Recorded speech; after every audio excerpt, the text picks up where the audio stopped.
Hello students, I am GDS Soni, director of engineers career group. मैं आज की ये वीडियो बना रहा हूँ हरियाणा के स्टूडेंट्स के लिए जिन्होंने एचपीएससी एई का एग्जाम जो है फिल करा है। आप में से बहुत सारे बच्चे कंफ्यूज हैं और बहुत सारे बच्चे जो हैं वो डिफरेंट डिफरेंट क्वेश्चंस मेरे से पूछ रहे हैं। सो मैंने सोचा कि एक वीडियो बना के अब सबके डाउट जो है वो एक ही वीडियो में क्लियर कर दें, सो दैट आपका टाइम सेव हो सके और अपना जो फोकस है अपनी एग्जाम की प्रिपरेशन के ऊपर आप लगा सके।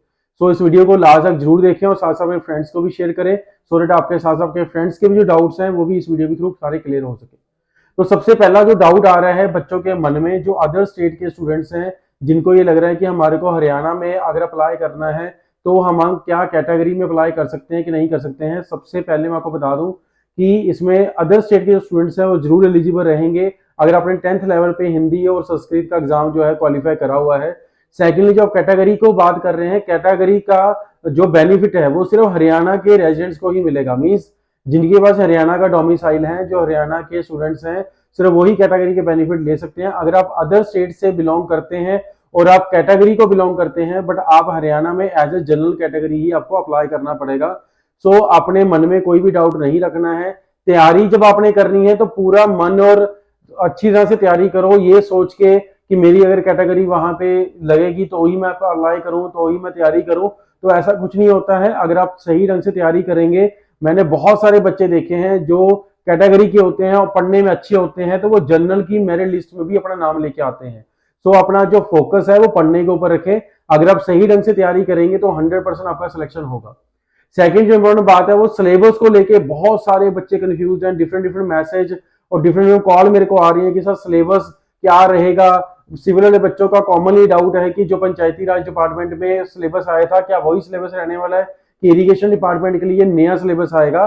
सो जहां तक मेरा कंसर्न है, डिपार्टमेंट से मैंने कन्फर्म करा है, जो पंचायती राज में सिलेबस था एचपीएससी की तरफ से वो सिलेबस डिफाइन करा हुआ है for HPSC E civil exam के लिए।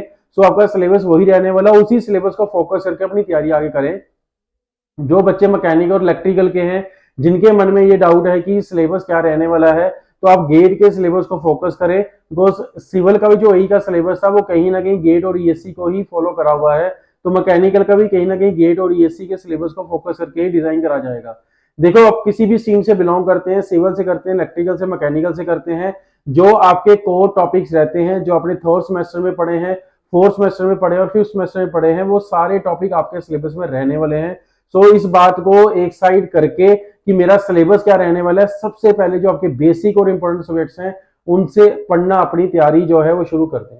थर्ड जो सबसे इंपॉर्टेंट जो बात, जो क्वेश्चन मेरे पास आ रहा है कि सब प्री और मेंस की तैयारी अलग अलग करनी चाहिए कि इकट्ठी करनी चाहिए। देखो, जो मेरा एक्सपीरियंस है 15 साल का, मेरा एक्सपीरियंस यही कहता है कि प्री और मेंस की तैयारी में, प्रिपरेशन में कोई भी डिफरेंस नहीं होता है।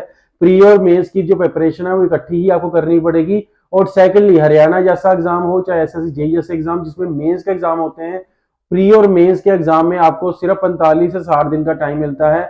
बहुत लिमिटेड टाइम पीरियड होता है जिसमें आपको मेंस के एग्जाम को तैयारी करनी होती है। तो it's a very less time to prepare for the main subjective exam.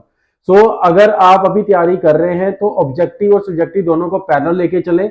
हाँ, नो डाउट ऐसा है कि अभी आपका फोकस जो है 70% फोकस आपका जो रहने वाला है वो ऑब्जेक्टिव ही रहना चाहिए। बट ऐसा नहीं कि सब्जेक्टिव की प्रिपरेशन आप नहीं कर रहे हैं, सब्जेक्टिव की भी प्रिपरेशन अभी से ही आप साथ साथ में स्टार्ट करें।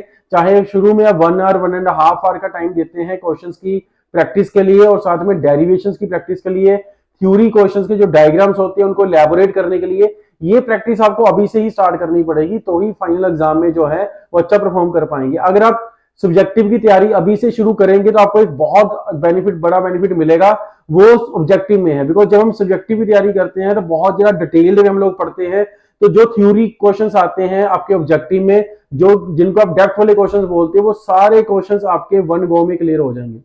सो प्री और मेंस के डाउट में नहीं आना है। प्री और मेंस की ऑपरेशन जो है वो इकट्ठी आपने शुरू करनी है। और फोर्थ और इंपॉर्टेंट डाउट है, सर एचपी जीके कैसे पढ़ें।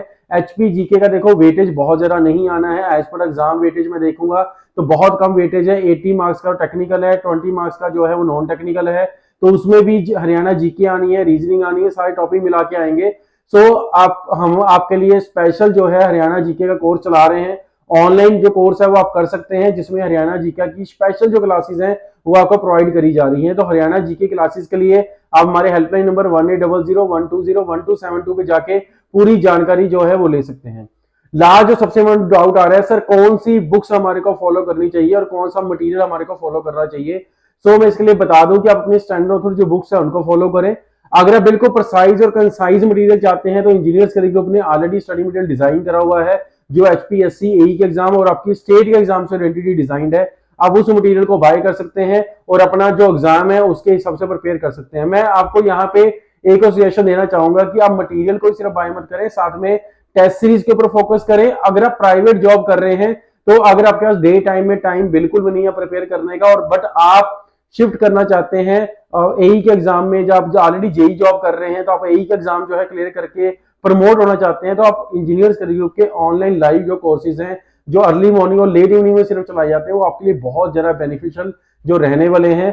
सो अगर आप सिंसियर एस्पिरेंट हैं और ये चाहते हैं एचपीएससी एई का जो एग्जाम है आपको फर्स्ट अटेम्प्ट में क्लियर करना है, तो आप इंजीनियर्स के साथ जुड़े। बहुत सारे बच्चे 2017 में भी जब एग्जाम आपका हुआ था उसमें से भी बहुत सारे बच्चे क्वालिफाई करके हरियाणा में ऑलरेडी एज ए एसडीओ काम कर रहे हैं और उसमें से बहुत सारे बच्चे प्रमोट होकर भी एक्सचेंज भी बन चुके हैं। सो अगर आप ये सोच रहे हैं कि हमारे को हरियाणा का जो एग्जाम है वो क्वालिफाई करना है और हर हाल में मेरे को यही बनना है, तो उसके लिए आप इंजीनियर्स के साथ जरूर जुड़े। Classroom courses, online courses, study material, test series सब कुछ आपके लिए एचपीएससी एई के लेटेस्ट एग्जाम पैटर्न के हिसाब से अवेलेबल है। कोर्स की जानकारी के लिए, फर्दर टेस्ट सीरीज की जानकारी के लिए आप हमारे हेल्पलाइन नंबर 9855754442 पे जाके पूरी जानकारी ले सकते हैं। फर्दर आपका एचपीएससी एई के एग्जाम को लेके कोई भी क्वेरी, कोई डाउट रहता है तो इस वीडियो के कमेंट सेक्शन में जाके वहां पे अपनी क्वेरी जो है मेरे से आप क्लियर कर सकते हैं, और आइधर हमारे हेल्पलाइन नंबर 9855754442 पे भी जाके पूरे अपने डाउट जो है सारे क्लियर कर सकते हैं। जल्द ही नई वीडियो नई जानकारी के साथ मिलेंगे। Thank you very much.